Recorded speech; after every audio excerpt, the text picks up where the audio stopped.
Welcome, and thank you all for joining us for this episode of the Crexi Podcast, an insider's look at all things commercial real estate.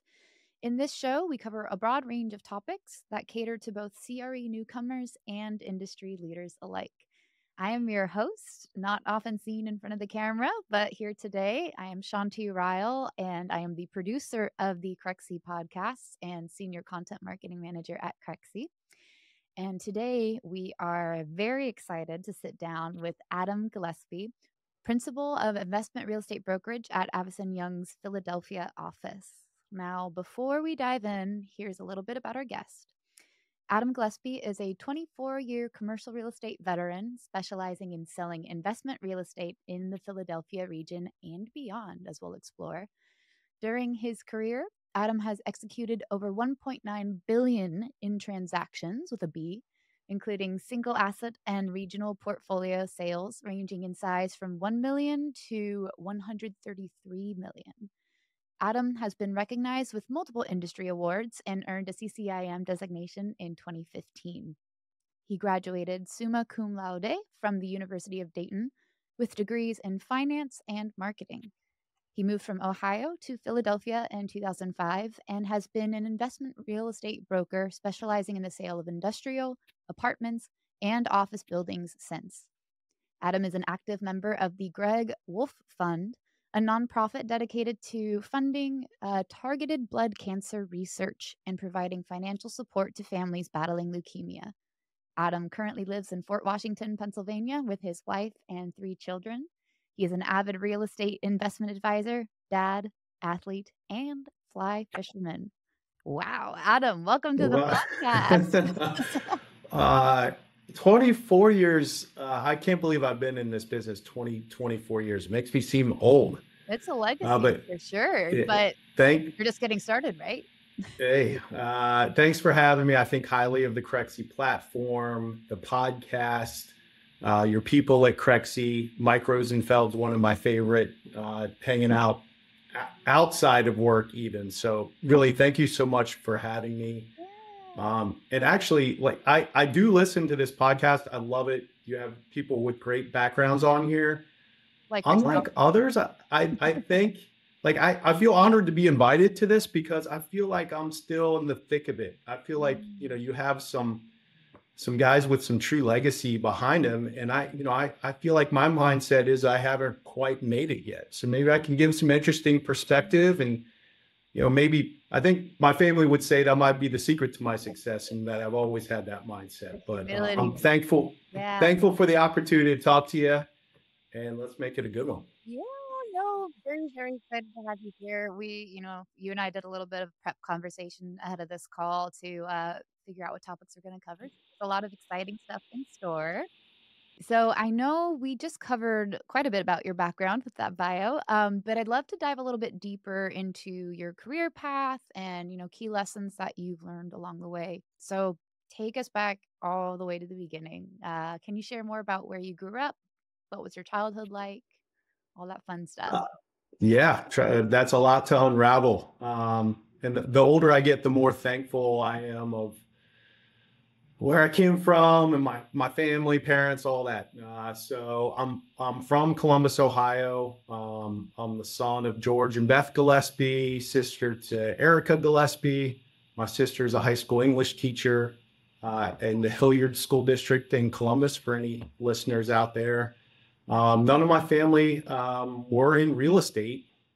And my dad is a long-term high school baseball coach at my high school alma mater, St. Charles in Columbus. And I think I grew up, just like all my friends, playing basketball, baseball, fishing, being outside, working on cars. Nothing spectacular, but it was spectacular in that I was exposed to everything at a young age. And I think I'm pretty well-rounded in that I like to work with my mind and my hands. Sure. My family is really into boating, so we spent a lot of weekends on a houseboat on Lake Cumberland. Shout out to anyone who likes that kind of vacation. Shanti, you should do it. It's awesome. I would love to try a houseboat someday. And it was great. My hometown is Dublin, Ohio, the home of the Memorial Golf Tournament, the headquarters of Wendy's, which is relevant because I know this is a podcast, but it's also on video. People who can't see me, like, I'm as Irish as it comes, with freckles and red hair. Yep. And my sister is growing up. We would walk the mall, or we did walk the mall in Dublin. And I remember being stopped by an employee who happened to work for Wendy's and saying, "Hey, we're looking at we need the new model for what the real life Wendy, and you win the contest because you look exactly like her." So your sister to paint the picture, she thought she was too cool for school to go to do it. I'm sure it came with some kind of scholarship, but I'm painting the picture for I guess what I look like to people listening to this on the podcast. But yeah, I'm a big Ohio, even though I've lived in Philly for close to 20 years. I'm a big Ohio State football fan. Just love my brother-in-law.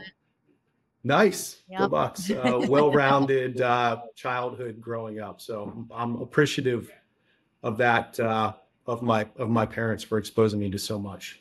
Absolutely. It sounds very idyllic. Now I see a little bit in our notes here that you actually don't often go by the name Adam. You have a nickname. Can you share that for our listeners? So a little insight into my real life. Yeah, oddly enough, I was never called Adam until I got into the professional world. My dad, big baseball guy, grew up, and I am a Reds fan, Cincinnati Reds fan. And he wanted to name me when I was yet to be born. He wanted to name me Rose if I was a girl, and Peter if I was a boy, for Pete Rose, because he was a big Reds fan. My mom didn't like any of those names, and she named me Adam. But ever since I was born, I was given the nickname of Charlie Hustle.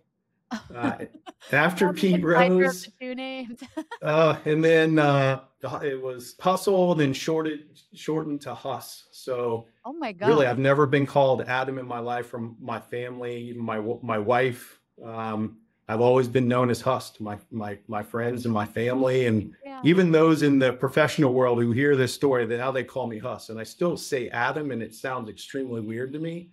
And my wife and I named my oldest Adam just because I really never got to use the name. So still available. If you guys call me and you say, "Hey, Huss," I won't bat an eye. A little quirk about my name. That's how you know who you're talking with professionally versus more personally. You have that they'll have a different name on their contact for you. Yeah, right. I love it. So you mentioned that you didn't have anyone in your family that was really in real estate. So how did you get your first taste of working in commercial real estate? What really drew you to the sector, especially over so many different asset classes that you work with? Good question. Actually, I'm before we get into that, I think this all the time, like how great the real estate sector is, in that we're exposed to so many other professions within it. Like, I can't think of another profession that I'll talk to a lawyer, an architect, an engineer, an accountant. I told my teammate Ben Fabishevsky this when we meet every Monday morning to go over our week, and we'll point out just things going on in the globe, locally. It's all relevant to the value of real estate. And we read the paper every day, and everything from the local section to the global section, it all has relevance to where values are and where they're heading. So I'm so lucky to be in a fascinating industry. I've never once said, "Man, I'm bored being in this." So how did I get into this? So I knew this from a young age. Like I mentioned that I grew up going to Lake Cumberland in Kentucky. My Uncle Brad and my Aunt Honey Ree were kind enough to let us use our houseboat, or their houseboat, growing up. And we were there pretty much every weekend. And I remember, even at a young age, saying, "Oh, what's that guy do?" Just on the dock, and there would be rows of houseboats. And the common theme was everyone pretty much worked for themselves. It was an HVAC guy who owned an HVAC company. It was a real estate guy. They were all very entrepreneurial. So from that age, I always knew that I wanted to get into having my destiny in my own hands. So that drew me to the business. And actually in college, I went to the University of Dayton in Ohio, and they were one of the first to have a class where students would interview to get into the class. And there was maybe 12 or 15 of us that managed some of the school's endowment in the stock market for a semester. And I always thought that would be a good realm for me. Yeah. But I found that it was just not tangible. And I liked not tangible for me. I liked how you could touch real estate. It's completely subjective. I could put my own stamp on why I think something is worth X or Y. So that's what drew me to real estate. It seemed like a long time ago, but I was lucky from an early age knowing exactly what path I wanted to choose, or what industry to choose, I should say. Yeah, it sounds like the thread here is really being able to express that creativity and also be able to be your own boss and kind of the arbiter of your own destiny, which real estate absolutely is that pathway for so many different people, no matter what section of it you're in. So that's very Right. exciting. So Ohio to Philadelphia, figuring it out as you go. What led you from city to city? What led you to Avison Young? Kind of walk us through what your career path has been so far since you got started in the sector. Sure. So I mentioned that I went to University of Dayton. I had finance and marketing degrees. A good buddy of mine, Brian McGady, who's an accomplished apartment owner in his own right in Midwest. He worked for a company. He was a year older than me in college. He worked for a company by the name of the Miller Valentine Group, which is headquartered in Dayton. And he got me a job with the Miller Valentine Group. And I was so lucky to end up there. Miller Valentine didn't hire too many young associates. They had 40 senior partners. They also had branches within industrial. They owned industrial buildings. They constructed industrial buildings. Wow. They owned apartments. They touched a lot in the Midwest.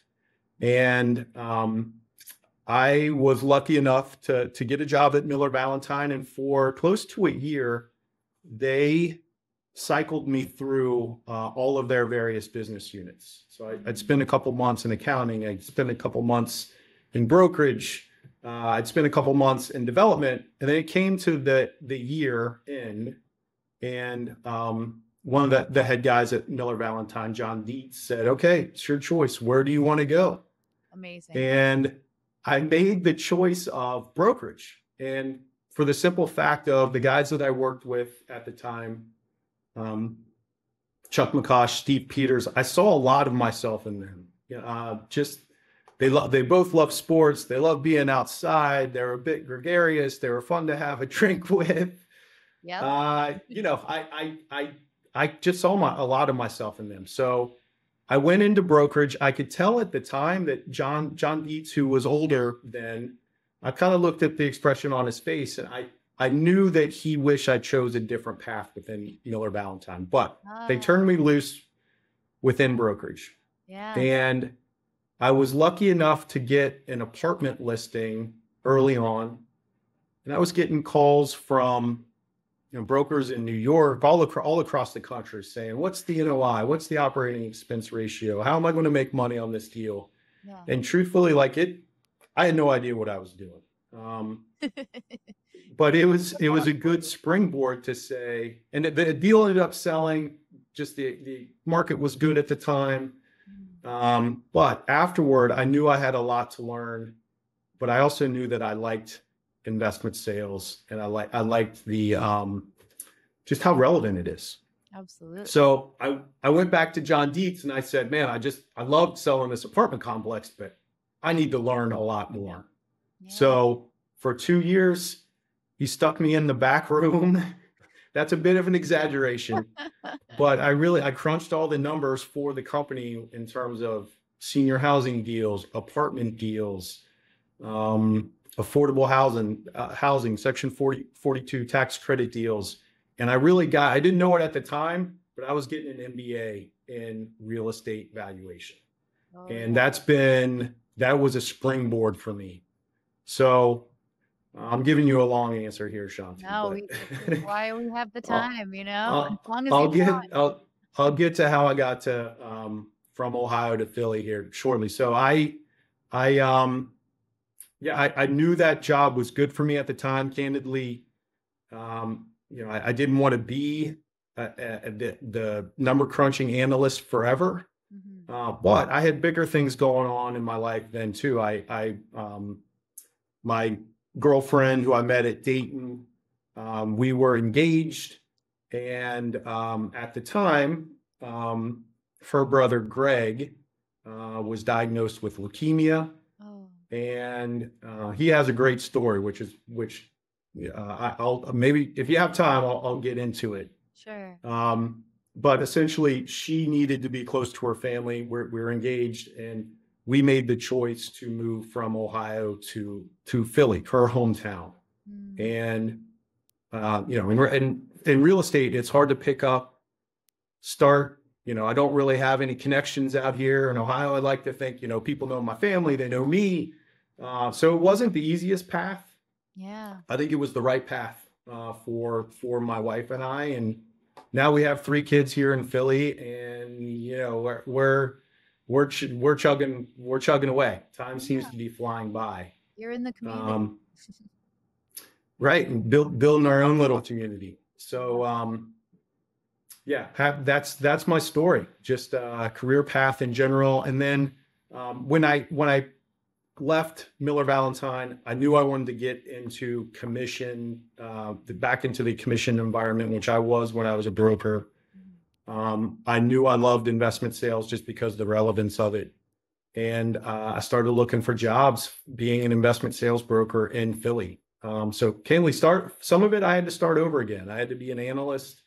A lot of it, I think I knew, I just didn't know the territory and the players. So that took me a couple years just to get my feet under me. And I started the investment sales branch at Avison Young about 8 years ago. And it's been good for me and my clients in that it's a bigger global company. We're good with sharing information. We're good with sharing who active buyers are. And we have a full team of analysts behind us. So I made the right choice. I'm really lucky to be at AY. I love it. I love it. There's a lot of really awesome things I picked up in that that journey you walked us through. Number one is it's a lot easier to do this when you're younger, but to really take an opportunity by the horns and do the self education you need to do to set yourself up for success. That's a common trait we see in people we have on the podcast is, oh, I don't know anything, as in your example about my market. Let me go hide out in a cave essentially and just read everything I can about the analytics, about the property history in our market. And then doing that twice over. Um, takes a very strong character. I think it's very scary to dive into a virtual unknown in a new market, so major props to you. And I think it really speaks to some lessons you learned on early on, maybe with your family and the sports side. Definitely those mentors you mentioned at Miller Valley, right? I'm making sure I say that right. Miller Valentine. Miller Valentine, I should remember You that. got it. You um, got it. at Miller Valentine. I'm curious if you have any other, lessons that you learned early on that have just really served you in a similar way, or maybe, something like a favorite mistake that at the time you were like, oh, I wish that didn't happen, but it actually course corrected you onto a better path, or maybe it unlocked an opportunity that you didn't recognize as such at the time. Any nuggets you can share with us? Um, So, gosh, favorite mistakes. I think you don't know what you don't know. I know that's a simple saying, but at the start of being in investment real estate sales, it was how can I get in front of people? My goal is to sell properties.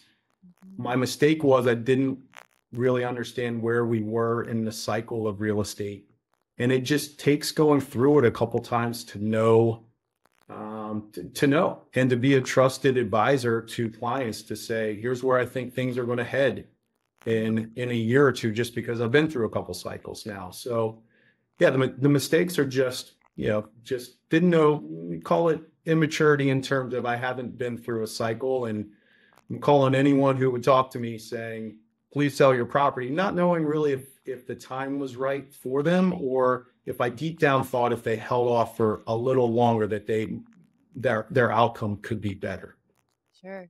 Yeah. You don't know until you know. Right. It's very, very true.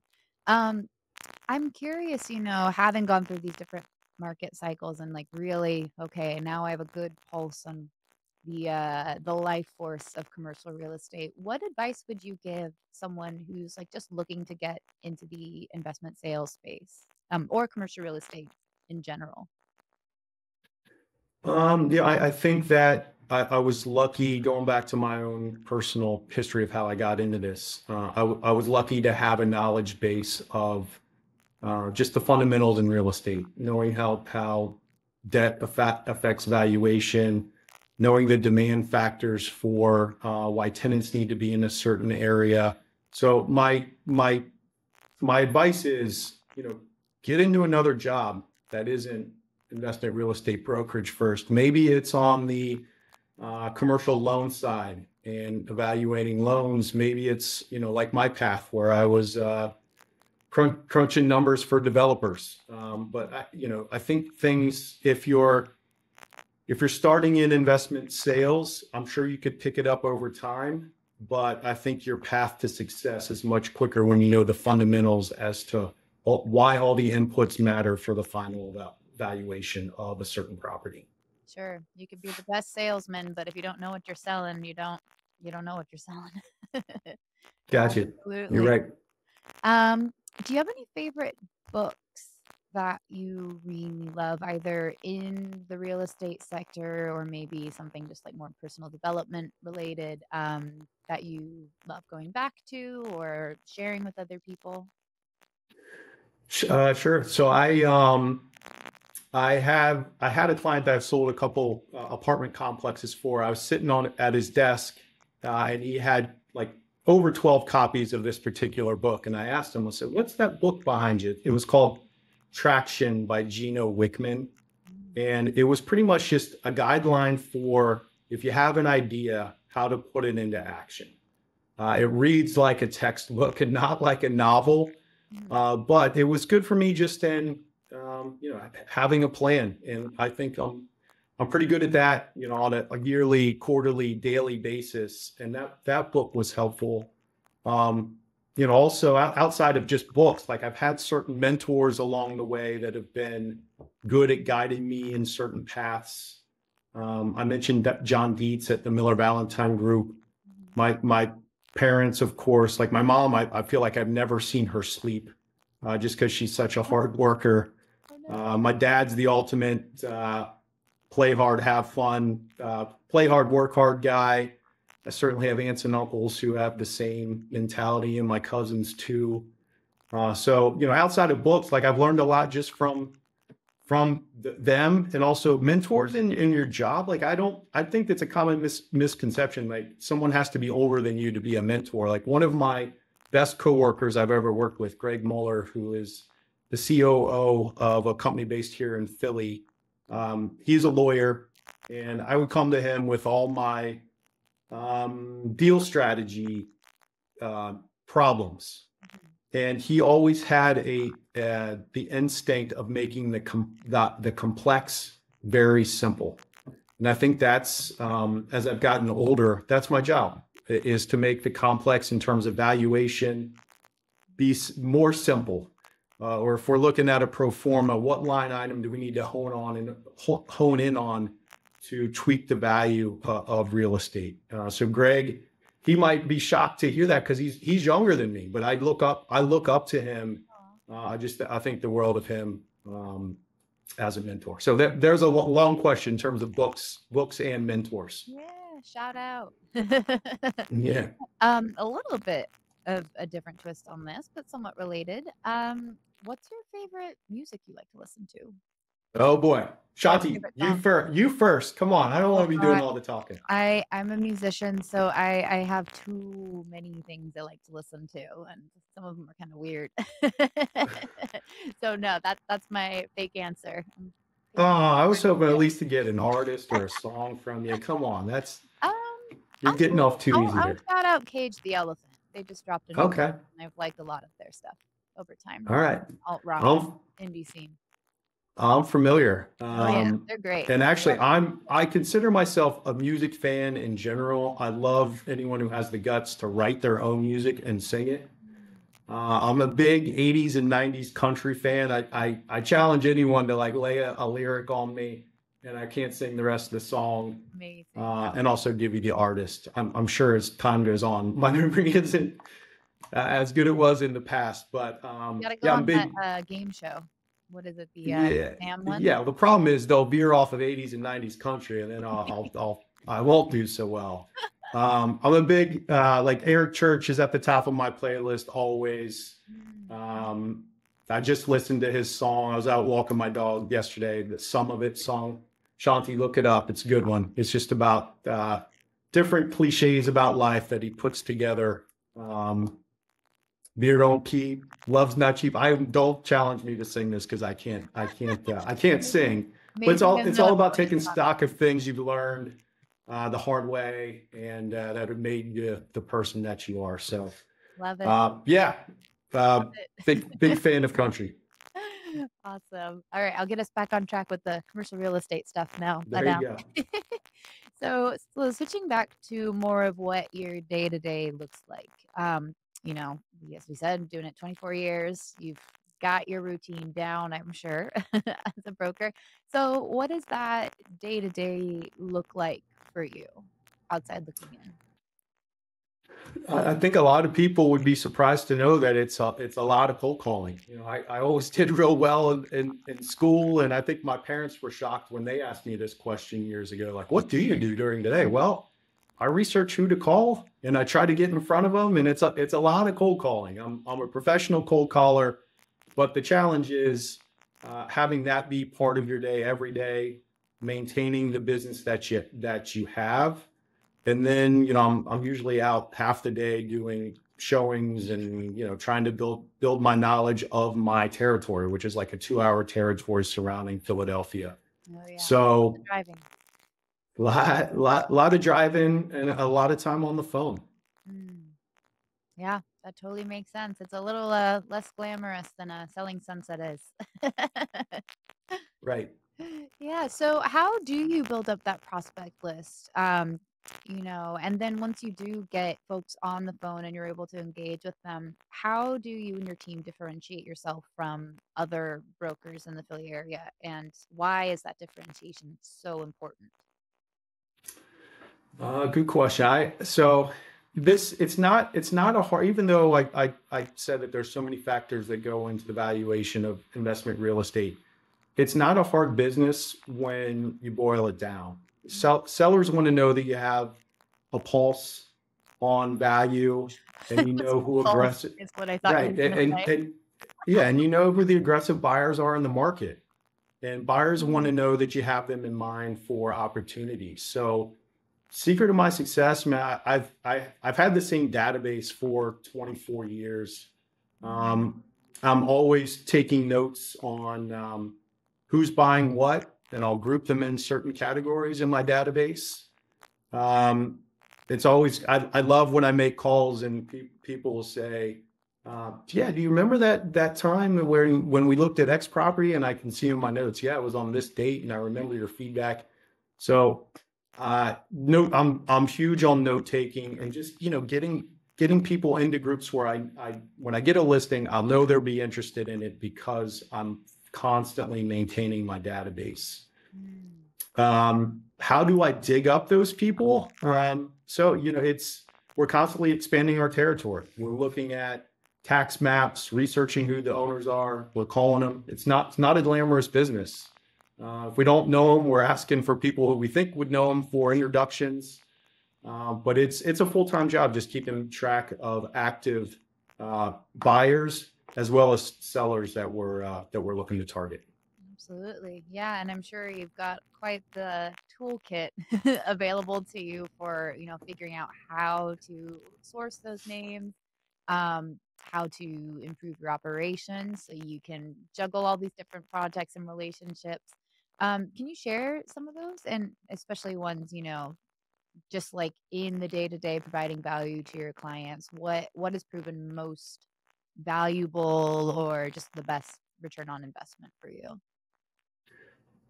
So I did get my CCIM designation in 2005. It was a long time ago, and that was at the direction of Miller Valentine, just to like get me started. And I gleaned a lot from the education. There isn't a day go by that I don't use some aspect of that education in figuring out a return, or just figuring out a demand factor for a certain property. So I'm a big fan of that. Avison Young has a tool that's predictive analysis that's known as Avant, that's been very good at determining where industrial demand may lie for users, or for where spec developers might want to focus in terms of, maybe some areas have access to what water is a big deal, especially for like data centers need a ton of water to cool the infrastructure. And there aren't, many sites that have the electric capability, the fiber, the water resources. And that's just one aspect that's within industrial. Yep. So Avant's been really good. Crexi, shout out. You guys have been great in terms of just introducing you to new buyers. And now I'm doing my sellers a disservice if I'm not widely marketing a property. So Crexi's been great in that regard. Love to hear that. Thank you. Yeah. And also, just in general, like multitasking is the key to this too. Like I spend a lot of time in the car. I'm usually on the phone, and, I want to get through my daily list of calls, but also do it in a time efficient way when I'm out on the road looking at another property or out to an appointment. So sure, not texting, just calling. No, not texting. Absolutely. I'm curious, what are some common themes among good buyers or sellers that you've noticed? Not shouting out anyone in particular, but just in terms of what kind of personalities make for a good or creative deal process have you seen in your career? Yeah, good question. On the buy side, this one's relevant. And we're in a market now that a lot of these deals I'm about to describe are happening, which is bring me your best buyer. I don't want to publicly market my property because someone might think that I definitely need to sell. I'm saying that with just the global knowledge of it's not a great time to sell compared to the last 10 plus years. If you performed well on every deal and you were upfront with the seller if there was an issue, times like today are when that is going to be repaid. For instance, an apartment owner that we've done a lot of business with always did the right thing during due diligence. They were nothing but, I guess, trustworthy, honorable. In some cases, they maybe took a little bit of a hit in terms of repairs, but they did it in terms of knowing that seller had other deals that they need to sell. Let's not make a $20,000 issue something that's going to be, we'll lose out on a great $20 million deal. Sure. The buyers like that are the ones that are getting the calls when I talk to a seller and it says, bring me your best guy. I only want to talk to one. And those deals are happening. So buyers are getting, in markets like this, they're getting awarded for good behavior. And a lot of that is just how historically they've operated during due diligence. That's a really interesting thing, just to touch on that really quick, because most of the time, top level, you're looking at, hey, if there's a seller with a property and a buyer says, I want to buy it, boom, just make the transaction happen, right? They're going to give you money. But it's interesting, even in this market where maybe it's not as ideal to be selling in, it's the best person or the best group who's willing to be gracious and have more of a conversation about the exchange that is getting the opportunity to acquire the asset.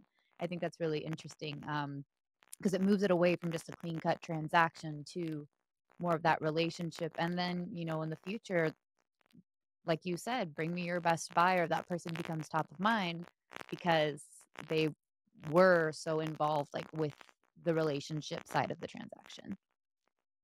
Well said. Yeah. And this, I mean, money is always the most determinant, the highest factor in terms of all the factors that go into what makes a buyer good. But more weight now, especially with the uncertain economic environment that we're in. Loans are harder and harder to get. The factor of high price, what good closer is, they're like neck and neck is my point for that question. Absolutely. I'm curious, what is your personal mission or business ethos as a broker? And how has that been shaped, either, from a philosophy angle or more operations wise? How has that changed throughout your career? My mission, I mean, this is simple. I want to be the go-to voice for industrial, multifamily, and office investment sales in the Philadelphia area. It seems like a big goal, but hey, that's why be in this business unless you're not goal oriented? Yeah. This job's important. So we either represent sellers who this is their retirement income, and it means a heck of a lot just for their future.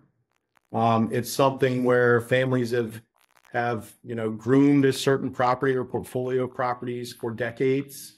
There's a lot of work that comes into properties before we get involved, and that's just on a private sales side. On the institutional side, someone's job might be at risk if I don't live up to what I'm telling him. So it is stressful. We take that serious. We know how much is on the line. My personal mission as a broker, to answer your question, is yes, to be the go-to guy for investment sales in Philly, but represent our sellers in a way that is honorable. We always want to do right by the client. It's the respect. Absolutely. Do you have any favorite transactions that you've been involved with over the years? And if so, can you share it and what made it so special? Well, I'm getting old. I feel like now I'm starting to sell properties a couple times, the second and third time around. So those are good. And just in that I know the full cycle of a handful of properties because we sold them a couple times. A good one is we sold, this is a year or two ago, someone that I look up to, Jim Veazey is his name. He was an investment real estate broker in the Philadelphia area, very successful, went out on his own and started buying properties. And he hired me to sell one of his properties. So it was just a really good pat on the back to say, I like, I've been in your shoes. I was just honored. And also he's a real estate professor at Villanova, just someone I really look up to. So that one's a good one. Other ones, we sold a portfolio again 2 or 3 years ago for a family that had been in the family for over 4 decades. And it comprised a lot of apartments. It had land for apartment development. It had a couple office buildings. It had a couple industrial buildings. Not every buyer, wants all of those asset classes. So trying to find the right mix for that seller Sure. was a good challenge for us. And we didn't have any hiccups in finding a seller. We gave them the price that we promised. It was a $19 million deal. And, that was just really important for that family in executing. So that was a favorite one. Love it. Wow, 40 years. That's crazy. Right. So switching gears a little bit and focusing on our second topic for the day, which is your expertise in Philadelphia with all the different asset classes that you touch on, kind of what the market looks like today, right? So what is your 30,000 foot overview of the investment sales market in Philly and the surrounding areas? And how has it changed or evolved in the last few years? And conversely, what's still the same? Oh, so we're in an election year, which are typically slow. And this year, even more so, just because there is questions on where interest rates are heading. Sure. So, for the last 10 plus years, before, let's rewind, the last 18 months, it was fairly simple. I say that with a smile on my face, but it was much easier to evaluate a property when you put a 6 cap on the valuation and you were going to get 4% interest rate debt on it. And voila, you had an 8 cash on cash return. And that's so much better than what your money's doing sitting in the bank. Now we're competing with every other investment type. So, you're earning 5% just having your money sit in a money market account. Now it's led us to reevaluate the risk in investing in investment real estate. So that part has made my job, completely interesting. And we've always taken that into account, but in terms of what we're competing against with other investment types, but we were always ahead of it in investment real estate, so it didn't have to matter. Now it's relevant every day. Sure. What's changed in the last 5 years? It's definitely, in the last 5 years, sales were more debt driven, in that the other fundamentals in terms of replacement cost, actual pre-debt returns were kind of thrown out the window to the sellers, the aggressive sellers that we're selling to. And now it's a return to the basics. It's, the basis and location will always win out. It's a return to fundamentals. Am I buying something for cheaper than what I can build it for? Do I think the demand factors are here to keep it leased?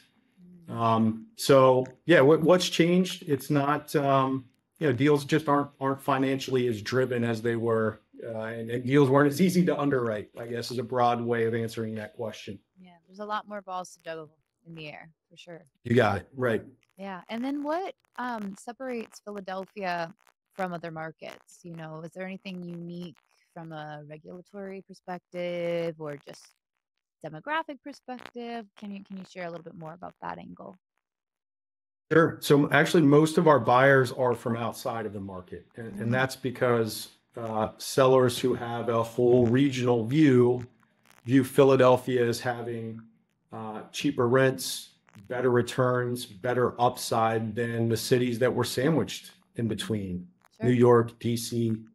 And there's been a major influx, especially on the industrial side recently. And rents have risen to the point because of it, just because we were so much of a value compared to the cities surrounding us. Just this morning, I was talking to a buyer based in New York, and they've run all their analytics on where they think rent growth is heading on the apartment side, and noted that Philadelphia is in the 80th percentile where they think rents will grow. And a lot of that is just because we are behind the surrounding cities, the surrounding larger cities. We're still seen as a value compared to our competition. So I've benefited from that. We're catching up, but still a long way to go to catch the bigger cities surrounding us. Yeah, you mentioned industrial and multifamily. How about office? A little bit. Wow. So office. What's surprising is our suburban office, for the most part, especially if you serve smaller tenant bases, have stayed occupied. A couple owners that I'm thinking of in suburbs that I live around, I mean, they were 93% occupied before the pandemic. They're 95% now. And it's because they serve the 2,500 square foot tenant. There's still a lot of room to go for urban office. I do think our administration with the new mayor, she's doing great things in terms of public safety, getting people back to work. I think, it's going to take a long time, but I think the urban areas will catch up, but it's not near term. Sure, totally makes sense.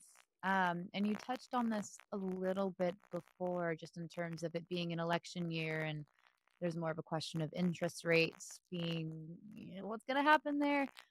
But generally speaking, what are your thoughts on the transaction velocity you are seeing happen in your area? And, what are the feelings like? What's sentiment like on the investor side or the seller side? Sure. So in a typical deal or a typical year, we'll sell, give or take, 20 investment real estate deals here in the Philly region. Currently, we stand about 25% of that, and we're 50% through the year. So we're definitely down. And I think we're definitely taking a long-term approach, and that's a lot of our customers are saying, don't sell unless you need to. And I think that's business that will come back to us. Yeah.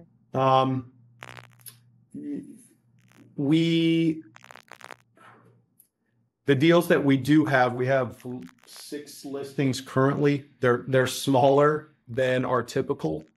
They're mostly private sellers.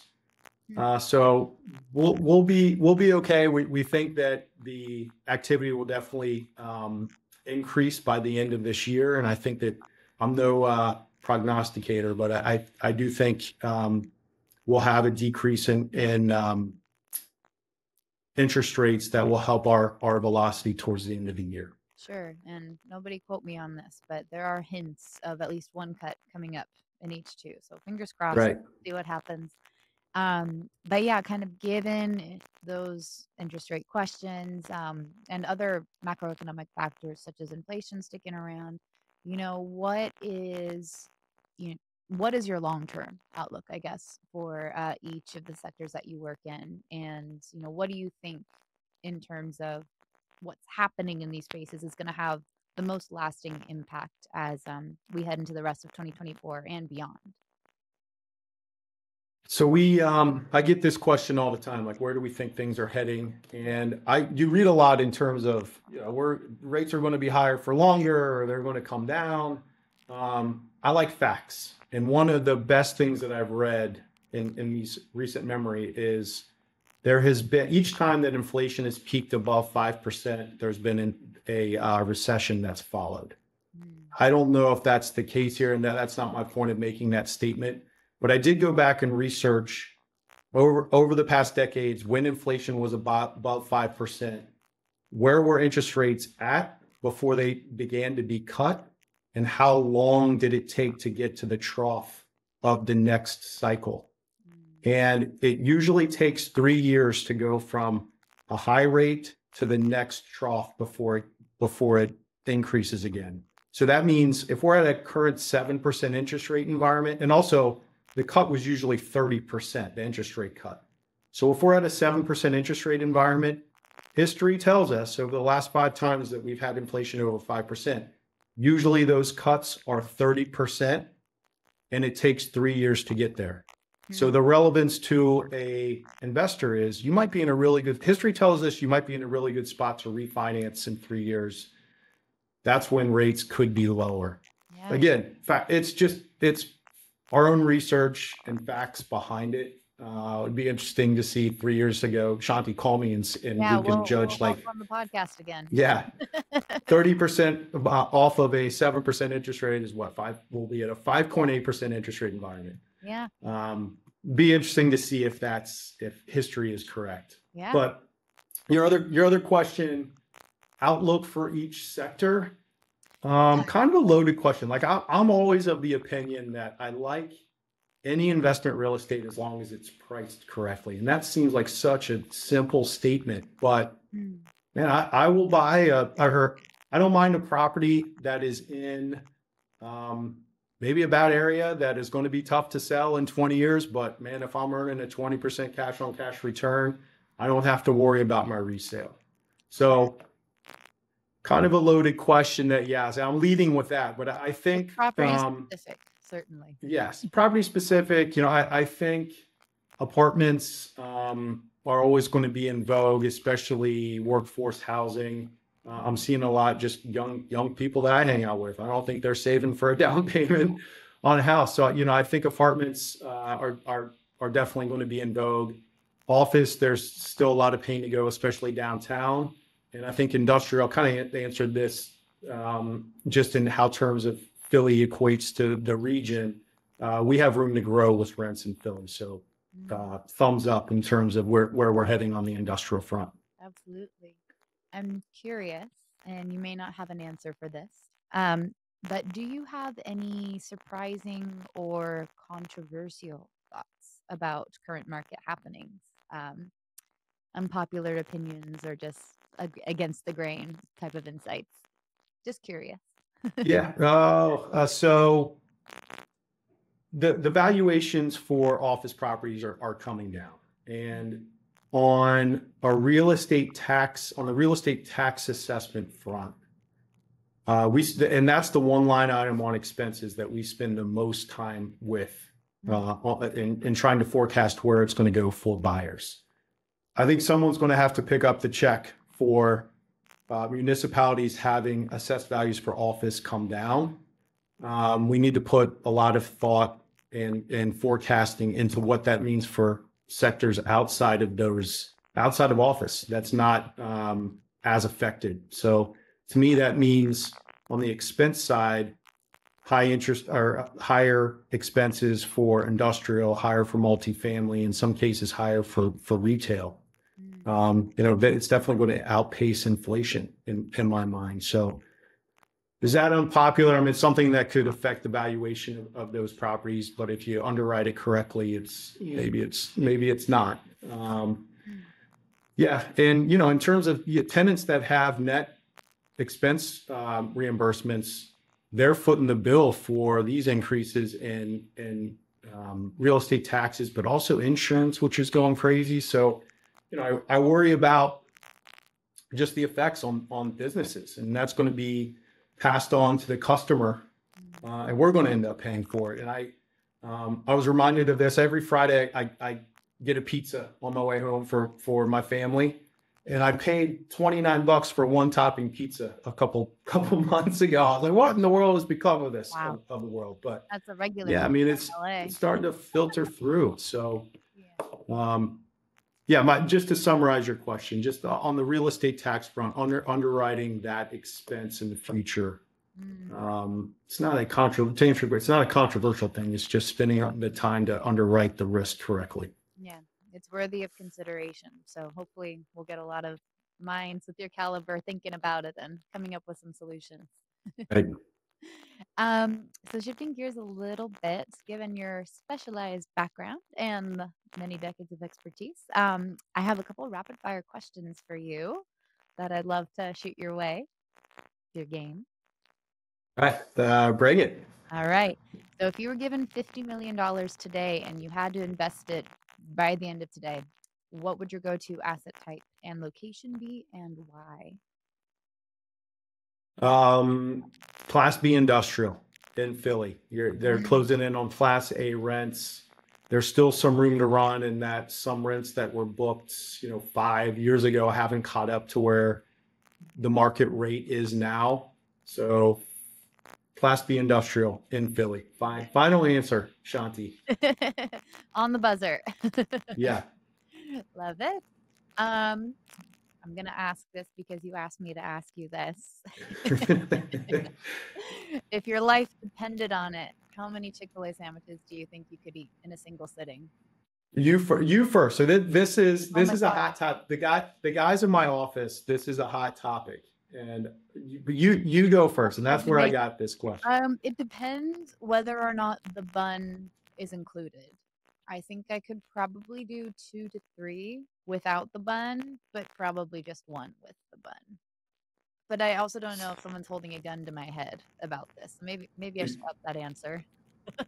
That's pretty good. So we've had, I think we can all agree that 1 isn't enough, just like not in a competition, but 1 sandwich is not enough. For me, 2 is too many, like 1.5 is perfect. Fries with it, the waffle fries. Yeah, I guess. But I'm pretty competitive. Like we've had some young guys in the office say that they can eat 10, and we go out and buy them 10 sandwiches and they only get to 6. And it's pretty gross. It gets pretty gross after like 5. But or like a penance afterwards if they can't make it. If my life depended on it, I'm pretty competitive. I'd push up my number, but comfortably I only want to eat like 1.5 in a sitting. Yeah. Yeah. It can get to be a lot for sure. Right. And then what is the most common misconception about your job or commercial real estate at large? I think the outsider's point of view is that this is easy. Like everyone in real estate is successful. And those who own investment real estate, I think there's a misconception about the amount of risk that goes into it. Clients of mine, signing for loans, having the vision to see something through. The misconception is that it's easy, not when you take into account the amount of risk that a lot of developers have had in their history. So big shout out to the guys that we represent who have taken that calculated risk. Another misconception, I think, people who aren't in the industry, watch, what was the one that you mentioned? What's the show on Bravo? Selling Sunset or whatever. Yeah. That, you have to have the hairdo a certain way and drive a certain car. And it's not that. I think I've learned just be yourself. And that's good enough. It's the value that you bring to buyers and sellers. It's not necessarily how you look or any of that. So, Sure. Those are some misconceptions. A little more getting your hands dirty, especially with there you go. You got it. And then I promise this is not a trick question, but what is your favorite tool or software that you use on the job?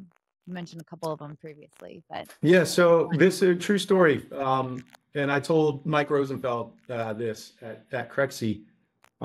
It's atypical if we have a bigger price deal that we don't know who a buyer is.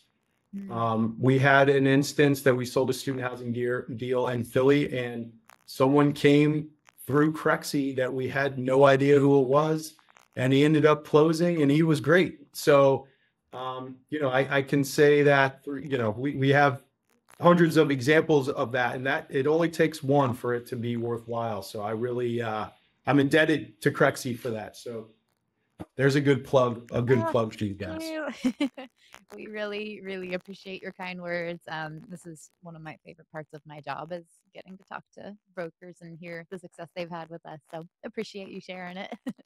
And then, as we're wrapping up here today, do you have any parting words of advice or comments or any message you'd like to share with our audience? Yeah. So I want to get into to go back to just how lucky I am to be in this field. My wife and I sit every year and we go over our personal finances and saving for kids for college and all that. But it's interesting when we take our pot now and we grow it at an 8% rate, or if we grow it at a 10% rate. And the 10% rate over a 20-year period, it increases the pot by like 40%. So the time value of money is like the greatest thing ever. Yep. And in real estate, I think long-term, you're doing something wrong if you're not earning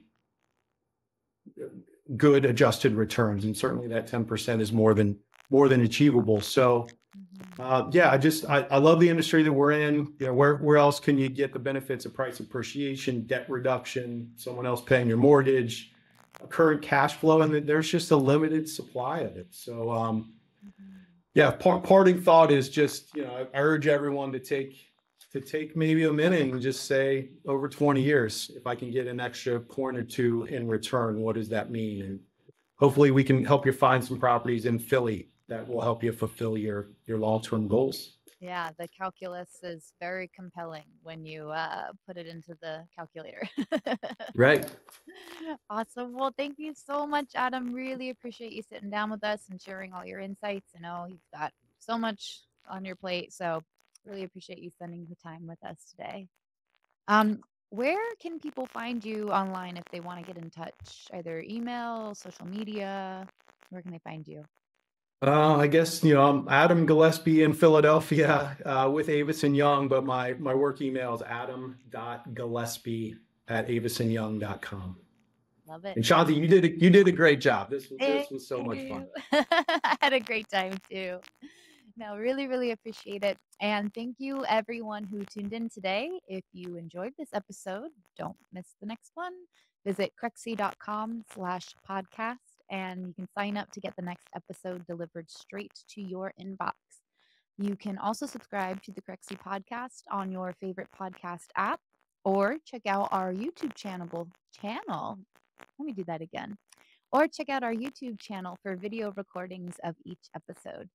Take care and be sure to tune in next time.